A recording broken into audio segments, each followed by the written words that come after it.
शिव बाबा ब्रह्मा द्वारा बच्चों से पूछ रहे हैं, यहाँ तुम सवेरे से लेकर बैठे हो,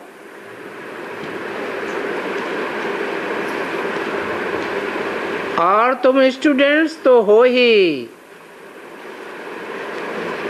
तो जरूर यहाँ बैठे ख्यालात करते होंगे कि हमको शिव बाबा पढ़ाने आते हैं।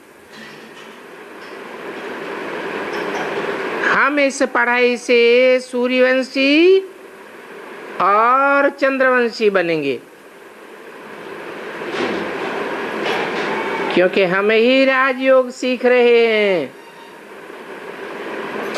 विष्णुपुरी स्वर्ग का मालिक बनने के लिए।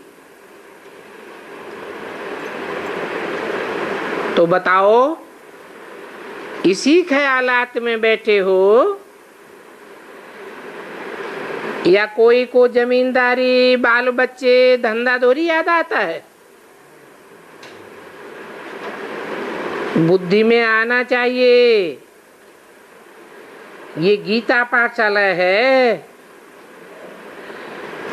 और हमको भगवान पढ़ाते हैं।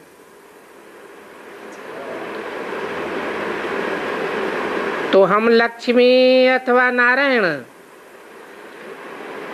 अर्थात उनके कुटुंब के भांति बनने वाले हैं।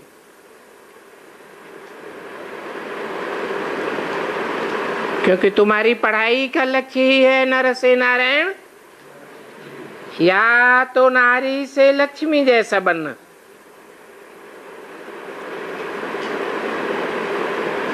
और ये राजयोग है, राजाई का योग है। ये राजाई की पढ़ाई दुनिया में और कोई मनुष्य मात्र नहीं पढ़ा सकता, सिवाय एक गीता के भगवान के। तो ये बात तो बुद्धि में आना चाहिए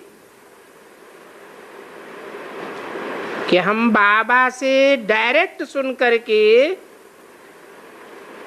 सूर्यवंशी घराने के मालिक बनेंगे।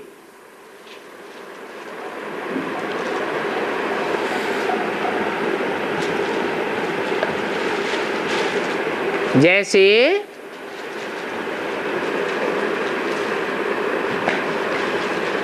क्राइस्ट से कोई ने सुना होगा डायरेक्ट, तो क्रिश्चियन से कहे गए। बुद्ध से सुना होगा तो कहेंगे हम बौद्ध धर्म के हैं।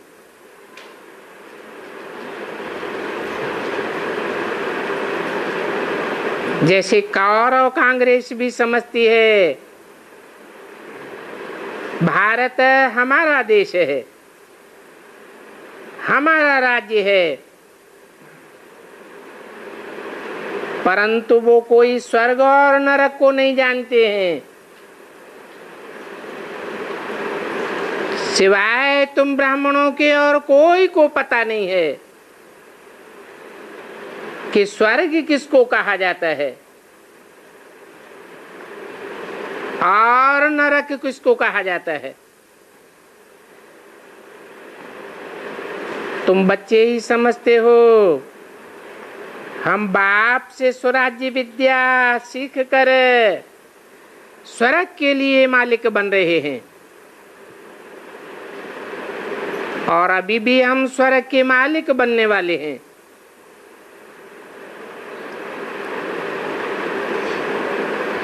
दुनिया में ये स्वराज्य की स्थापना कोई करे ही नहीं सकता, क्योंकि कोई भी स्व अर्थात आत्मा को जानते ही नहीं। ये स्वराज्य की स्थापना स्व स्थिति में सदैव रहने वाला बाप ही करते हैं, और हम ही स्वर्ग के मालिक बनने वाले हैं। ये बात अंदर में सिमरन करनी चाहिए। जैसे स्कूल्स में बच्चों की बुद्धि में रहता है, कॉलेज में पढ़ते हैं तो भी बुद्धि में रहता है कि हम बैरिस्टर, इंजीनियर आदि बनने के लिए पढ़ रहे हैं, परंतु वहां तो पढ़ाने वाले मनुष्य हैं, अल्पकाल की पढ़ाई पढ़ावेंगे। शरीर छूट जाए तो अगले जन्म में फिर से पढ़नी पड़ेगी, और उस पढ़ाई की प्रारब्ध भी इस जन्म में मिले न मिले कोई गारंटी नहीं। तो तुमको भी ये याद रहता है, एम ऑब्जेक्ट याद रहता है या भूल जाता है कि हम नर से नारायण या नारी से लक्ष्मी जैसे बनने वाले हैं।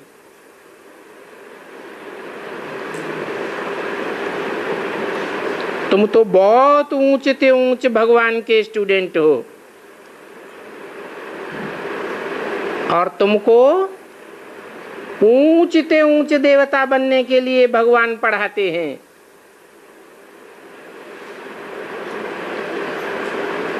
तुम उस भगवान के बच्चे हो, डायरेक्ट बच्चे हो, जिसको सारी दुनिया याद करती है। आत्मा इस शरीर द्वारा भविष्य मर्तबे को याद कर रही है, अथवा तो शरीर के संबंधियों को याद करती है।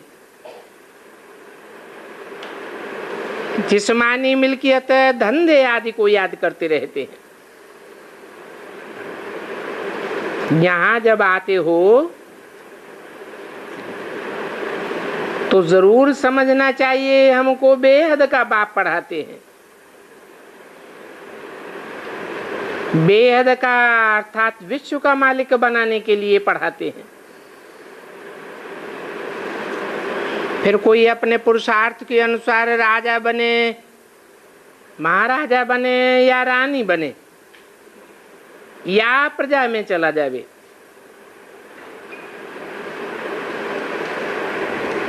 मालिक तो बनेंगे ना। नई दुनिया में होता ही है सूर्यवंशी घराना, ये बात तो तुम सब समझते हो कि वहां हम अपनी राजा ही करेंगे। तो ऐसे नहीं कि यहां बैठे बाहर की बातें याद आती रहें। बाबा जानते हैं, बाहर में, घर घाट में, खेती बाड़ी में रहते हो, वहां तो इतना याद नहीं रहता। यहां जब आते हो तो बाहर के धंधे धोरी आदि की ख्यालात छोड़ देनी चाहिए। यहां आकर वो ख्यालात याद नहीं रहनी चाहिए, क्योंकि तुम अब उस कलयुगी दुनिया के नहीं हो। कलयुगी दुनिया में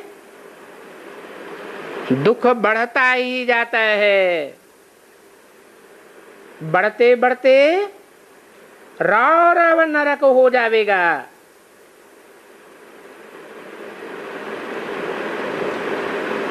रौरव क्यों कहते हैं? जैसे नाली के कीड़े होते हैं, एक दूसरे को काटते हैं तो रौरे आने लगते हैं।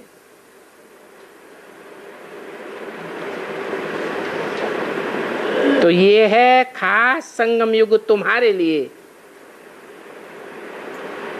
तुम्हारे लिए अब कोई कलयुग नहीं है,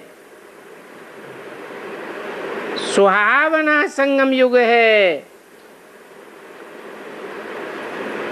मौज करने का युग है, इसलिए मधुबन गाया जाता है। यहां तुमको आपस में इस नॉलेज का ही वातावरण बनाना चाहिए।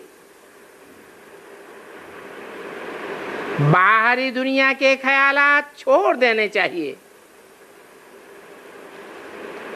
और दूसरा कोई भी वातावरण नहीं। यहाँ जो ज्ञान की बातें सुनते हो वो ही आपस में वर्णन करनी चाहिए। उन बातों का ही विचार सागर मंथन होना चाहिए। जितना टाइम मिले यहाँ चित्रों के आगे जाकर बैठो, इन चित्रों को ही देखते रहो। ब्राह्मणियां जो लोग आती हैं, उन लाने वाली ब्राह्मणियों के ऊपर बहुत रिस्पॉन्सिबिलिटी है।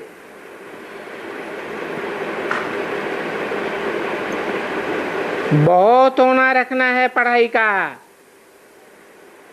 जैसे टीचर को होना होता है, हमारे स्कूल से अगर कम पास होंगे तो हमारी इज्जत चली जाएगी। जिसके लिए स्कूल में बहुत पास होते हैं तो उसको अच्छा टीचर माना जाता है। तो यहाँ भी ब्राह्मणियों को पढ़ाई पर पूरा ध्यान देना है, क्योंकि यहाँ तुम आते ही हो संगम पर।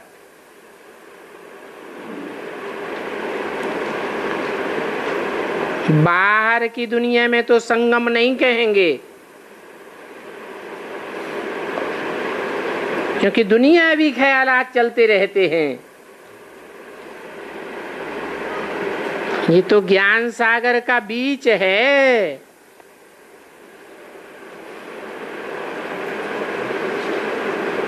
तुम ब्रह्मा कुमारियां तो बाहर गांवों आदि में भी जाती हो, वहां समझाती हो ये दुनिया भी कलयुग है।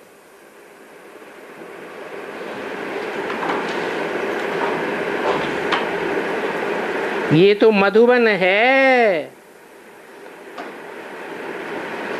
यहाँ संगम युग है।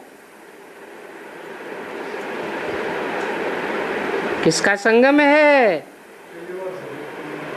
यहाँ तुम डायरेक्ट बाप से सुनते हो।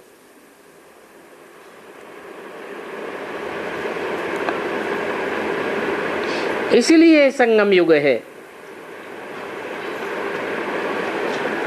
ये मधुबन गाया हुआ है। मधुबन में मुरलिया बाजे, वहां तो ब्राह्मणियां तुम्हें सुनाती हैं। यहाँ तो शिव बाबा सन्मुख समझाते हैं।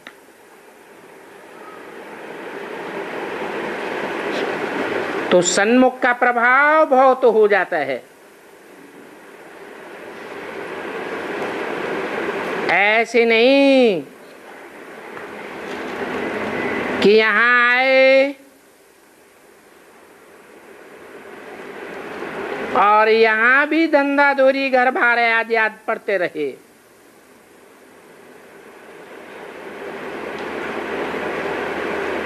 अगर ऐसे करेंगे तो बाप समझेंगे ये जाकर के साधारण प्रजा बनेगा।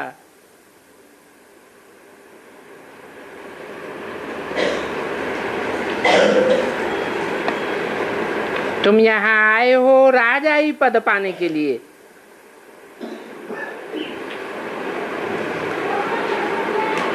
ये राजाई प्राप्त करने की पढ़ाई है। तो राज परिवार में आना चाहिए ना। अंदर में ये खुशी रहनी चाहिए। इन बातों को समझाने में ये चित्र भी बहुत मदद करते हैं। इष्ट देवताओं के गुरु आदि के चित्र घर में रखते हैं ना, याद करने के लिए चित्र रखते हैं, परंतु उन देहधारियों को याद करने से कोई फल प्राप्त नहीं होता। भक्ति मार्ग में तो कुछ करते हैं तो नीचे ही उतरते जाते हैं। अब तुम बच्चों को बहुत ऊंचे जाने का पुरुषार्थ करना है।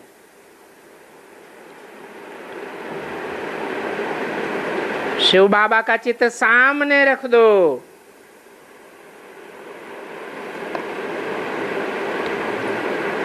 तो बाबा को घड़ी घड़ी याद करने की टेव पड़ जाएगी।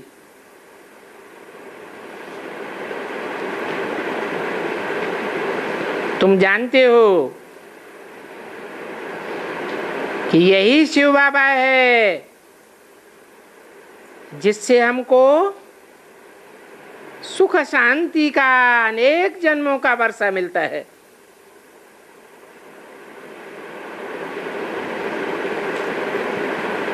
तो कौन सा चित्र सामने रख देंगे?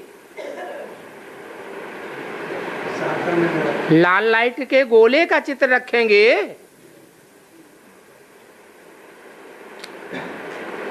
आगे तो गुरुओं को, कृष्ण को, हनुमान को याद करते थे।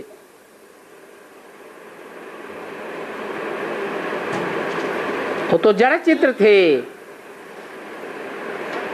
प्राप्ति तो कुछ भी नहीं होती थी। अभी तो बाप चैतन्य में आया हुआ है। शिव बाबा सन्मुख कहते हैं मुझे याद करो।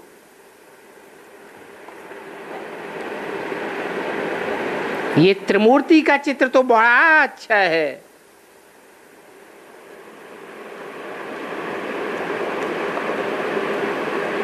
शिव बाबा ब्रह्मा द्वारा हमको ये सुनाते हैं।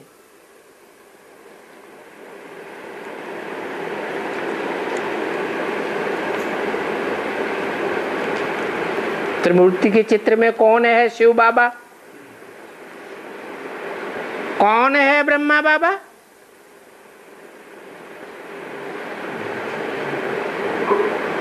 ब्रह्मा बाबा का तो चित्र रखा सामने, सफेद पोश है। फिर शिव बाबा कौन है? शंकर, वो नंगा बैठा हुआ। मुरली में तो बोला है ये त्रिमूर्ति का चित्र भी एक्यूरेट नहीं है, तुमको तीन मूर्तियों का एक्यूरेट चित्र बनाना चाहिए। वो एक्यूरेट चित्र सदैव पॉकेट में पड़ा रहे।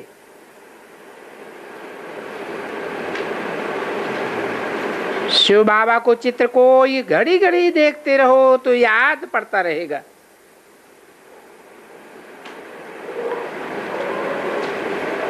ये बाबा भक्त था तो लक्ष्मी नारायण का चित्र पॉकेट में तकिए के नीचे गद्दी पर रखता था, जहां तहां साथ में भी ले जाता था।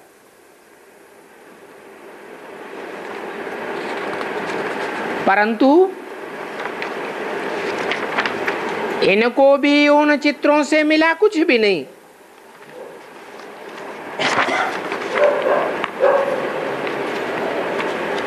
अभी तो ये जानते हैं कि हमको शिव बाबा से बहुत प्राप्ति होती है।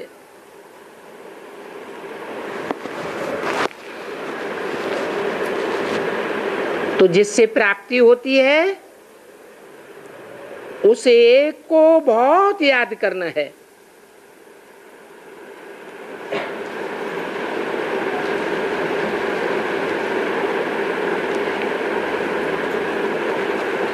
इसमें ही माया सामने करती है।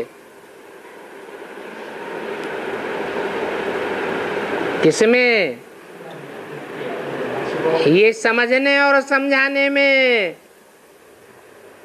कि वो शिव बाबा कौन है जिससे प्राप्ति बहुत होती है।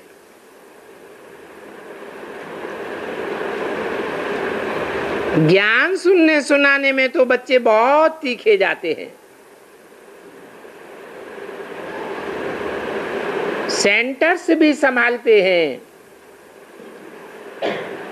परंतु सच्ची याद में नहीं रह सकते। माया घड़ी घड़ी संशय पैदा कराई देती है।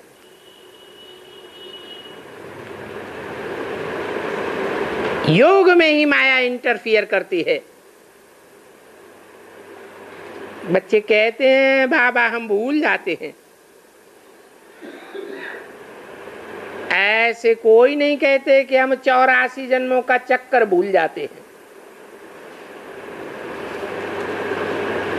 वो तो कोई मूर्ख भी बच्चा नहीं होगा जो भूल जावे, क्योंकि चक्कर को समझना तो बहुत सहज है, फिर किसे समझना बहुत कठिन है। कौन घड़ी घड़ी भूल जाता है? शिव बाबा घड़ी घड़ी भूल जाता है।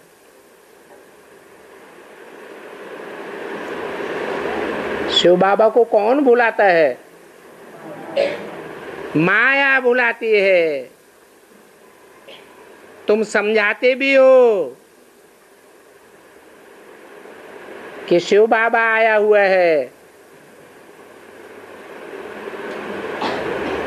माया जवाब देती है ऐसा हो नहीं सकता।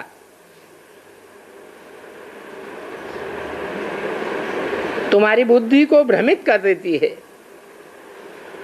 और फिर याद भूल जाती है। ऐसे भी नहीं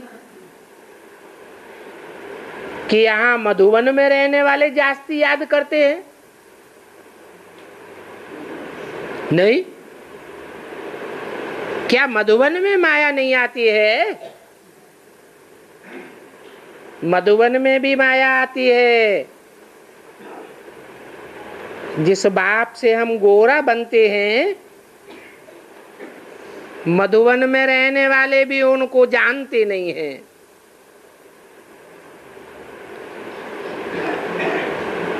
क्योंकि माया का परछाया बहुत पड़ जाता है। तो मूल बात है ही बाबा को याद करने की।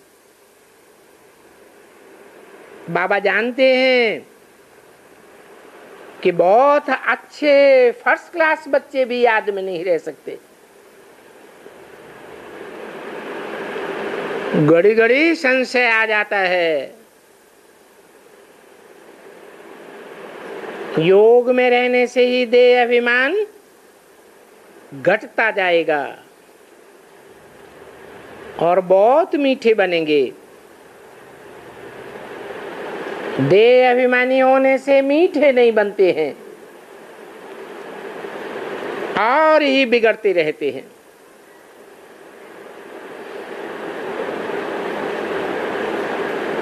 ब्राह्मणियों से भी बिगड़ते हैं।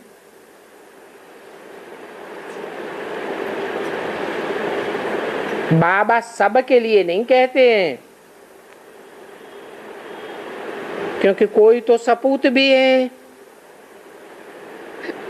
सपूत उनको कहा जाता है जो अच्छी रीति याद में रहती हैं। उनसे कोई भी उल्टी सीधी बात नहीं होगी।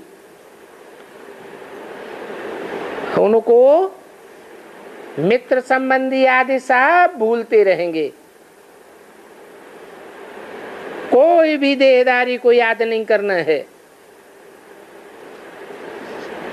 हम नंगे आए थे इस दुनिया में, जब पहली बार आए थे तो आत्मा ही नंगी आई थी, शरीर रूपी वस्त्र नहीं था। फिर जन्म बाई जन्म जब जन्म लेते रहे तो भी क्या कपड़े पहन कर आते हैं? नंगे ही घर जाना है। अब तुम बच्चों को ज्ञान का तीसरा नेत्र मिला है, जिस तीसरे नेत्र से तुम अपने घर को भी जानते हो और अपनी राजधानी को भी जानते हो। ये भी तुम बच्चे ही समझते हो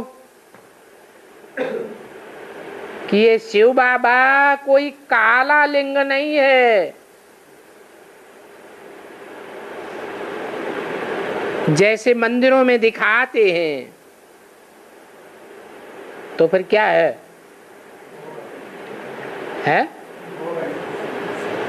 मंदिरों में तो काला ही लिंग दिखाते हैं,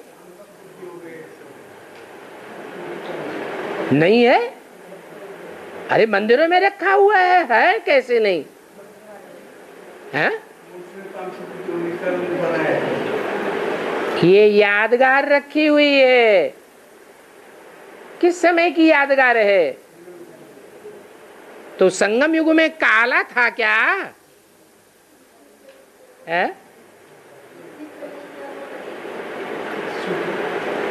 अरे लिंग में बिंदु भी अंदर दिखाते हैं।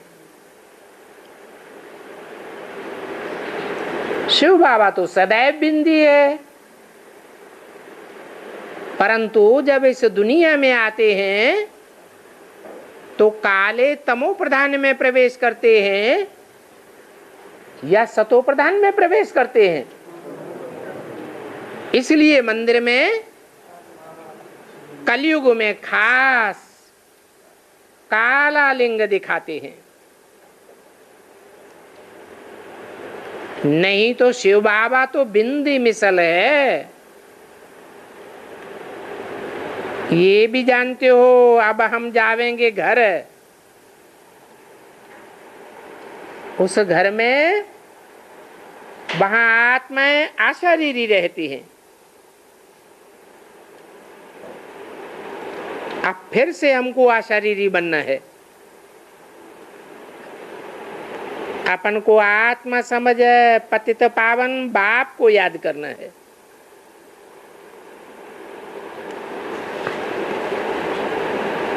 आत्मा क्या है वो भी समझाया है। जैसे परमपिता बिंदी है वैसे आत्मा भी बिंदी है। जैसे परमपिता परमात्मा अति सूक्ष्म है, आत्मा भी अति सूक्ष्म है।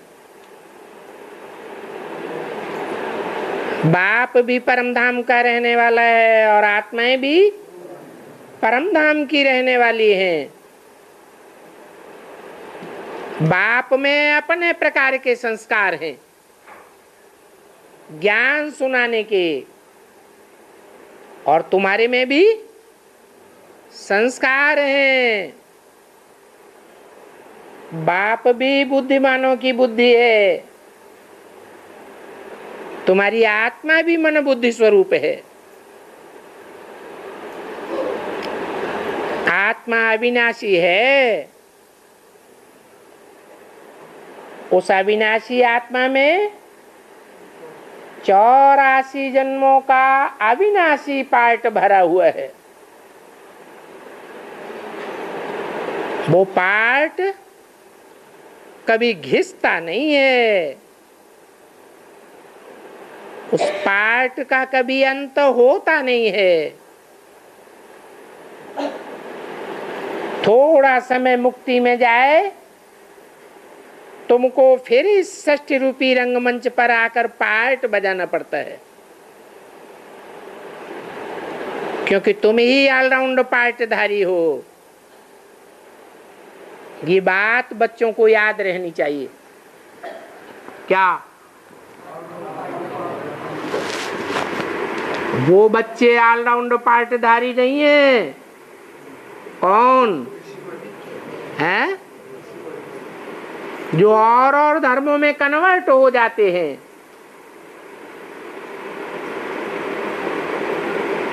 ब्राह्मणों की दुनिया में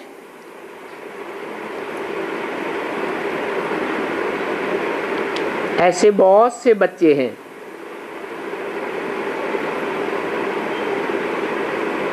जो ब्राह्मण जन्म तो लेते हैं परंतु कम कला के देवता बनते हैं। जो कम कलाओं वाले देवता बनते हैं वो कम जन्म लेंगे, तुम तो 16 कला संपूर्ण बनते हो। परंतु अब घर तो सबको जाना है। हाँ, बाप को याद करने से तुम सतो प्रधान बन जावेंगे। यहां तुमको कोई भी धंधा धोरी आदि नहीं है, क्योंकि तुम यहां पूरे संगम पर हो। अभी हम जा रहे हैं,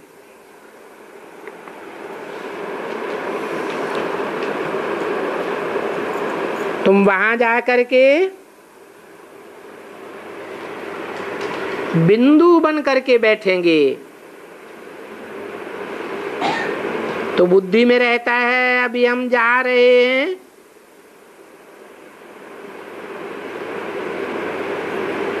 कोई कोई तो ऐसे है तुम भी होते हैं जो यात्रा करते करते फंस मरते हैं। इस बात पर भी शास्त्रों में कहानी है। अब तुम जानते हो उस पार हम जा रहे हैं।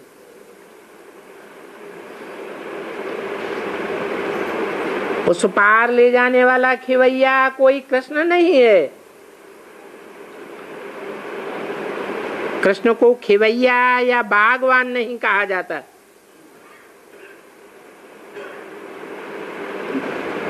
वो इस फूलों के बगीचे का बागवान नहीं है। वास्तव में गीता में भी है शिव भगवान वाच,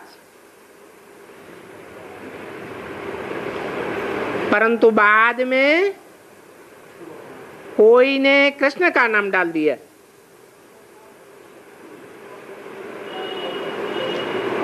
तो फूलों का बगीचा बनाने वाला शिव बाबा है। वो शिव बाबा पतितों को पावन बनाने वाला है।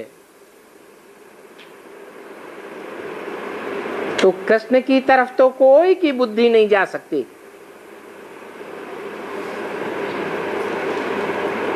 कृष्ण कोई पतितों को पावन बनाने वाला नहीं है। ये बात अच्छी रीति समझानी है। कृष्ण की आत्मा अपने अंतिम जन्म में ब्रह्मा के रूप में जन्म लेती है, परंतु ब्रह्मा की कोई पूजा नहीं होती है, मंदिर भी नहीं बनते हैं, मूर्तियां भी नहीं बनती हैं। क्यों नहीं बनती? क्योंकि कृष्ण का झूठा नाम गीता में डाला हुआ है। कृष्ण के फॉलोअर्स ने अंतिम जन्म में ब्रह्मा की दाढ़ी की लाज नहीं रखी, ऐसे ऐसे कर्म किए जो ब्रह्मा का नाम निशान गुम करने पर तुल गए। तो कोई भी मंदिर नहीं है। जो अजमेर में मंदिर है भी तो उसमें कोई पूजा करने के लिए नहीं जाते हैं। सिर्फ वहां के जो रहने वाले पुजारी हैं वो ही पूजा करते हैं। ये भी कहाँ की यादगार है? कैसे? है ब्रह्मा कुमारियों के जो हेड ऑफिस है, उस हेड ऑफिस में जो ब्रह्मा का चित्र रखा हुआ है उसे सारी दुनिया भगवान समझ करके पूजती है या सिर्फ ब्रह्मा कुमारी ही पूजते हैं?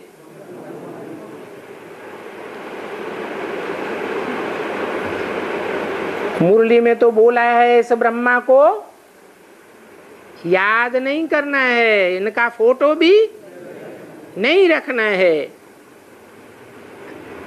अगर फोटो भी रखेंगे तो पतित बन पड़ेंगे। तो मनुष्यों को अच्छी रीति समझाना है, क्योंकि मनुष्यों की बुद्धि भटकती रहती है। बाप आकर भटकने से छुड़ाते हैं।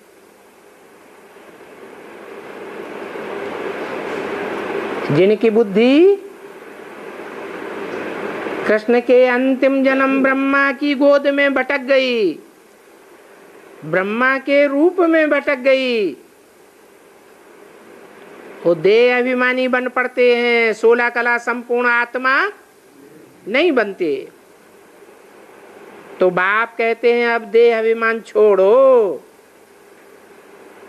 अपन को आत्मा समझ मुझ बाप को याद करो, तभी तुम स्वर्ग के मालिक बनेंगे। ये बातें भूलनी नहीं चाहिए। यहां तुम बहुत अच्छा रिफ्रेश होकर के जाते हो, फिर जाकर के बाहर अनुभव सुनाते हो, परंतु बाहर जाकर के फिर वैसे के वैसे ही हो जाते हो। मित्र संबंधी आदि का मुख देखा और एकदम लुभायमान हो जाते हो। तुम बच्चे तो आशुक हो ना एक बाप के, तो काम काज करते हुए मुझ माशूक को याद करते रहना चाहिए, तभी तुम ऊंच पद पावेंगे। अगर आप पुरुषार्थ नहीं कर पावेंगे तो कल्प कल्पांतर पुरुषार्थ नहीं करेंगे। तुम कहते हो ना हम डबल सिरताज बनेंगे, तो कैसे बनेंगे? यहां डबल जिम्मेवारी धारण करेंगे तब तो डबल ताजधारी बनेंगे। कौन कौन सी डबल जिम्मेवारी? एक सेवा की जिम्मेवारी और दूसरी पवित्रता की जिम्मेवारी। पुरुषार्थ नहीं करेंगे तो सिरताज भी नहीं बन सकेंगे। यहाँ बच्चे आते हैं तो झरमुई झगमुई में टाइम वेस्ट नहीं करना चाहिए। पुरुषार्थ के सिवाय यहाँ तो और कुछ भी नहीं है। सिर्फ तुम्हारा दिल वाला मंदिर यादगार है।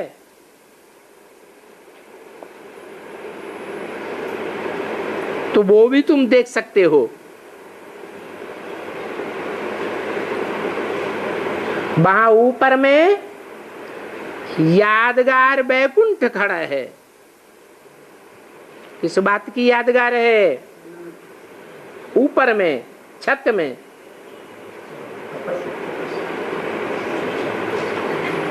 कि पुरुषार्थ करते करते जब तुम ऊंची स्टेज में जाते हो तो स्वर्ग का अनुभव करते हो। झाड़ में भी तुम्हारा पुरुषार्थ क्लियर है।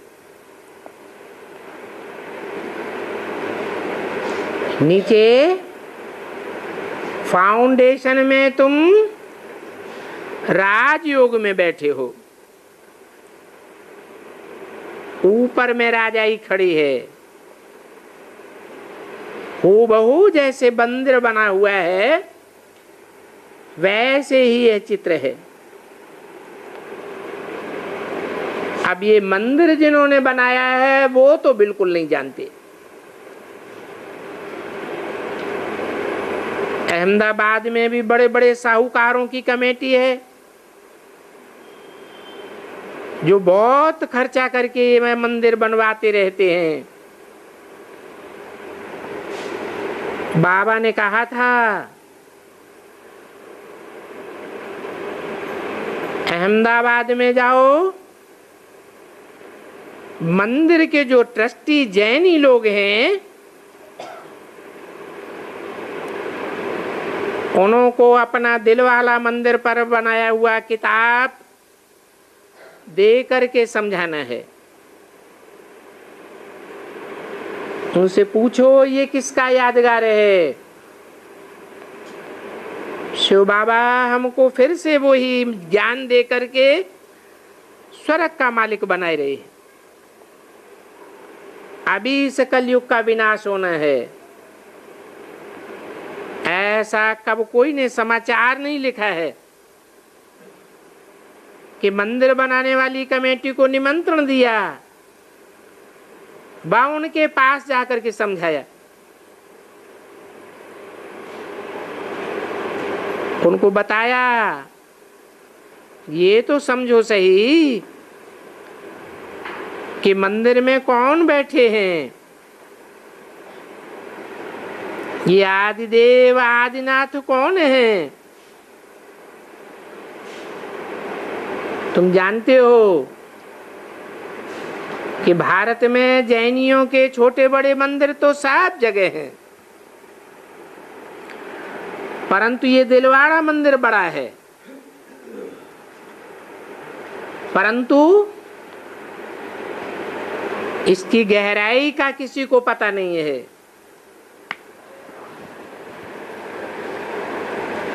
अधूरी मुरली है। एक छोटा सा रात्रि क्लास है।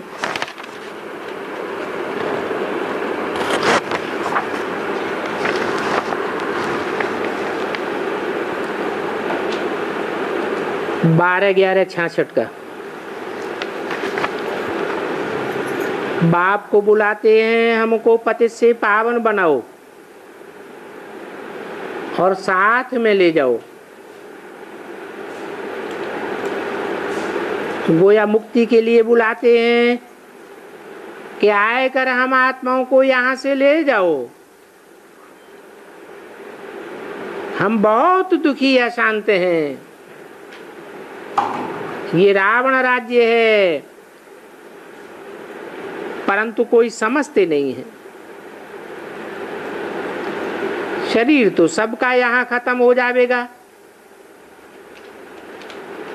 इसलिए ही कहा जाता है भगवान कालों का काल है, सबको ले जाते हैं। बुलाते हैं ना बाबा, इस छी दुनिया से हमको ले जाओ। अभी तुम सुखधाम शांति धाम जाने के लिए पुरुषार्थ कर रहे हो, बाकी तो दुनिया में सबका पुरुषार्थ झूठा है। तुम्हारा सही है, तुमको खुशी होती है हम घर जावेंगे, तो विचार करो अभी बेहद का बाप क्या कर रहे हैं। खुद कहते हैं कि कितने बेसमझ बन गए। रावण ने तुम आत्माओं को बेसमझ बनाया है। आत्मा तो बिंदी है, इसमें 84 जन्मों का पार्ट हमेशा के लिए भरा हुआ है। तो इसे समझने के लिए तुम कितनी डीपनेस में जाते हो। आत्मा में कल्प कल्प कल्पांतर के लिए पार्ट भरा हुआ है। इस पार्ट को कोई भी बदल नहीं सकता, कोई भी जोड़ तोड़ भी नहीं कर सकते। बच्चे जानते हैं हम ईश्वरीय बच्चे हैं, हमको परमपिता परमात्मा पढ़ाते हैं। वो बेहद का बाप हेवनली गॉड फादर है, वो स्वर्ग स्थापन करने वाला है। ये बात अब तुम समझते आए हो। बाप आए ही हैं वापस ले जाने के लिए। सब बच्चे बुलाते हैं, हो पतित पावन, हो लिबरेटर आओ। जानते हो, लिबरेट करने के लिए वो बाप पंडा बन करके आते हैं। तो तुम पंडा के बच्चे पांडव संप्रदाय हो। पंडा रास्ता दिखाने वाले को कहा जाता है। तो बच्चों ने समझा है हमारी पांडव सेना रूहानी सेना है। रूहानी बाप के द्वारा बच्चों को रूहानी ज्ञान मिलता है। ये कोई जिस्मानी बाप नहीं है।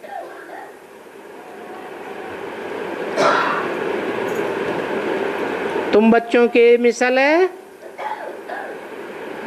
मैं गर्भ से जन्म नहीं लेता हूं। शास्त्रों का ज्ञान तो भक्ति मार्ग का है। तो दिखाया है राम ने जन्म लिया, भगवान ने जन्म लिया, कृष्ण भगवान ने जन्म लिया, परंतु भगवान तो निराकार है, जन्म मरण के चक्र से न्यारा है। बनारस में अनेक प्रकार के टाइटल मिलते हैं, डॉक्टर ऑफ फिलॉसफी आदि आदि। वास्तव में बाप को ही अविनाशी सर्जन कहा जाता है, क्योंकि आत्माओं को इंजेक्शन ज्ञान का लगाते हैं। गाया भी जाता है ज्ञान अंजन सदगुरु दिया, अज्ञान अंधेर विनाश। कौन सा अज्ञान विनाश हो जाता है? आत्मा जो रंगमंच पर पार्टधारी है, वो पार्टधारी आत्मा जन्म जन्मांतर कैसे अनेक प्रकार के कपड़े शरीर रूपी बदलकर पार्ट बजाती है, इस बात का अज्ञान हो जाता है। बाप आकर जब अंजन लगाते हैं तो 84 जन्मों का पाठ बुद्धि में बैठ जाता है, तो आत्मा सोझरी बन जाती है, अज्ञान अंधेरे का विनाश हो जाता है। तो आत्मा ही पतित तमो प्रधान बनती है। जैसा सोना होता है वैसा ही जेवर भी बनता है। तुम्हारी आत्मा सत्युग में सतो प्रधान थी तो तुम कितने सुंदर थे, जो आज भी देवताओं का इतना श्रृंगार करते हैं। तुम सच्चा सोना थे। फिर जन्म बाई जन्मालाएं पड़ती गई। कौन सी खाद पड़ी है? विकारों की खाद। सत्युग त्रेता में कहाँ विकार होते हैं? वहां जन्म बाई जन्मालाएं पड़ती है या नहीं पड़ती है? कौन सी अलाय पड़ती है? हाँ, जो कमजोर आत्माएं हैं वो परमधाम से आती हैं, ढेर की ढेर हमारे संग के रंग में आती रहती हैं। हम उनके संग के रंग में रंगते जाते हैं। तो ये संग के रंग की खाद पड़ती है।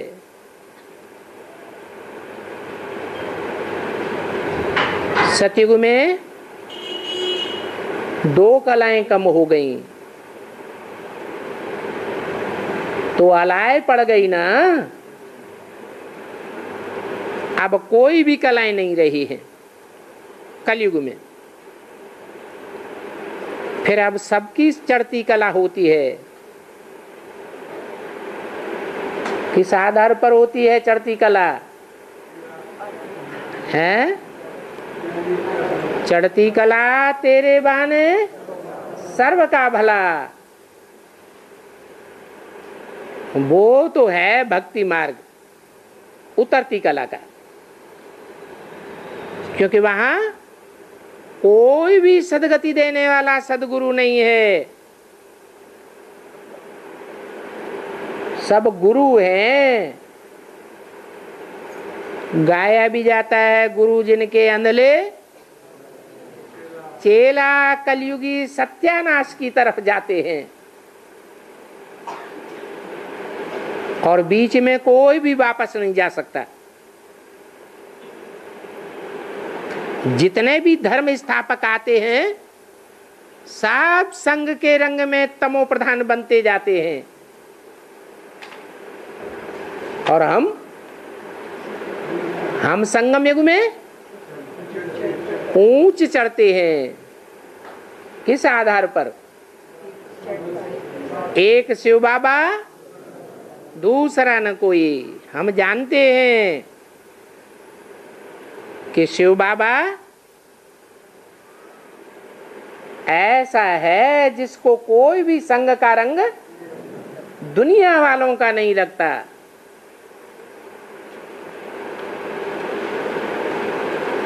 अब सब अपने अपने सेक्शन में चले जाएंगे, बाप के साथ। बहुत कहते हैं हमको मन की शांति चाहिए। अब इस दुनिया में जो रावण की दुनिया है, किसी का मन शांत हो सकता है? शांति तो प्राप्त होती ही है शांति धाम में, उसे कहते हैं मुक्ति धाम। दुखों से आत्मा मुक्त हो जाती है। जैसे कोई को बुखार आता है तो दुखी है या सुखी है? दुखी है, अशांत है।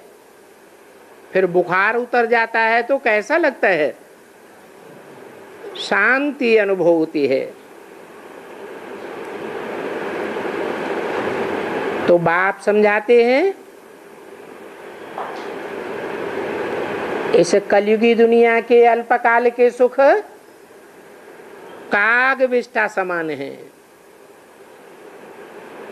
क्यों कहा जाता है काग विष्ठा? क्योंकि मनुष्य जो भी खाता है, जो भी भोगता है, उस भोगने के बाद जो कचरा बचता है उसे विष्ठा कहा जाता है। फिर उस कचरे को कौआ खाता है।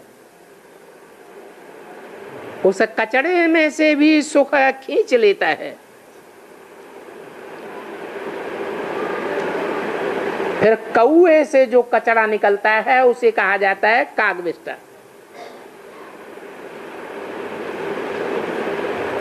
इसलिए तुमको ये सुख नहीं चाहिए। बाकी सतयुग के सुखों का तो कोई को पता ही नहीं है। उन कौओं को क्या पता होगा?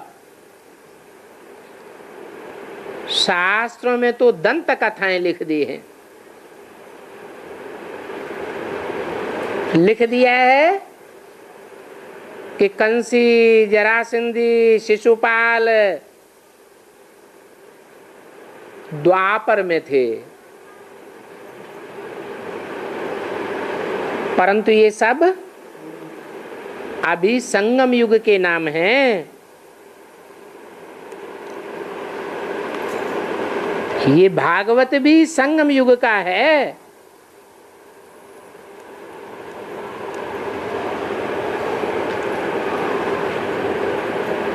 बाबा तुमको अब बहुत समझदार बनाते हैं। पत्थर बुद्धि से पारस बुद्धि बनाते हैं। तुम जानते हो कि अभी तुम गोप गोपियां अर्थात गुप्त संबंध जोड़ने वाले राजयोग सीख रहे हो।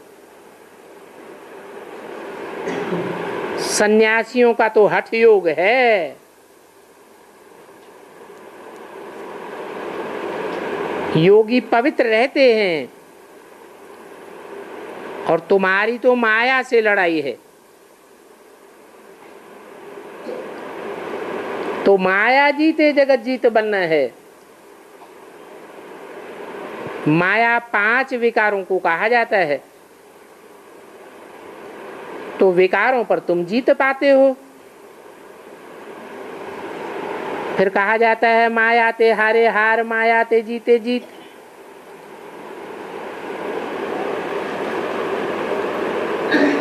मेहनत सारी याद में है।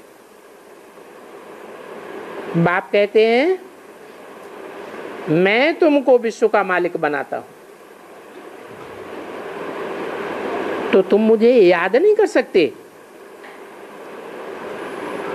याद ही मुख्य है। उठते बैठते याद में ही रहना है।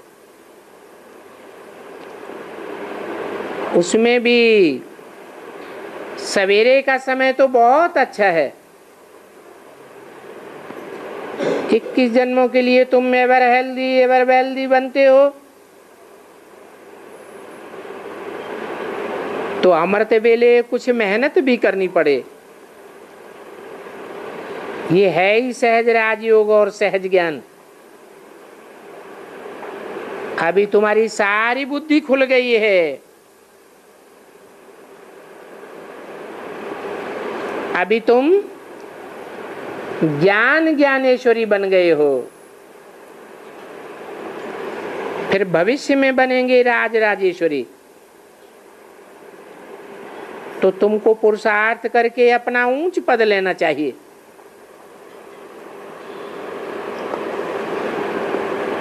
ऐसे नहीं कि चलो देखा जाएगा, बनते हैं तो बनते हैं, नहीं तो प्रजापति ही सही। तो बाप कहेंगे ये विचारे हैं, इन विचारों की बुद्धि में बात बैठी नहीं है। अभी फेल हो गए तो फिर कल्प कल्पांतर फेल होते रहेंगे। अच्छा, ओम शांति।